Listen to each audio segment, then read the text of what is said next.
আজকে যে উদ্দেশ্যে আমরা একত্রিত হয়েছে এই লড়াই আজকে লড়াই নয়। ৭১-এর স্বাধীনতার পরে অস্থায়ী সরকারের সাথে ভারত সরকারের স্বার্থপর একটা চুক্তি হয়েছিল। যে চুক্তির মূল প্রতিবদ্ধ বিষয় ছিল বাংলাদেশ তাদের অঙ্গরাজ্যে পরিণত হবে। তারা বারবার চেষ্টা করেছে, তারা ব্যর্থ হয়েছে। সর্বশেষ তারা তাদের গোলাম হাসিনাকে পেয়েছে, যে তাদের আধিপত্য বিস্তারের গোল কাজে আর গোলাম হিসেবে বাংলাদেশে শাসন করেছে। তার পতনের মাধ্যমে ভারত পাগল হয়ে গেছে। তারা কিভাবে তাদের আধিপত্য আবার প্রতিষ্ঠা করতে চায়, প্রতিষ্ঠা করতে পারে, সেই ধারাবাহিকতায় ইসকনকে তারা সন্ত্রাসী বাহিনী হিসাবে বাংলাদেশে প্রতিষ্ঠা করছে।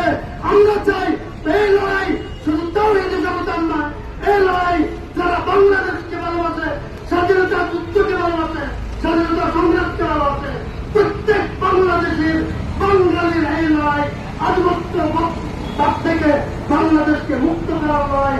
আল্লাহ তাআলা আমাদেরকে এই লড়াই বিজয় দান করুন, শত্রুকে আল্লাহ তাআলা পতন করুন। আসসালামু আলাইকুম ওয়া রাহমাতুল্লাহি ওয়া বারাকাতুহু।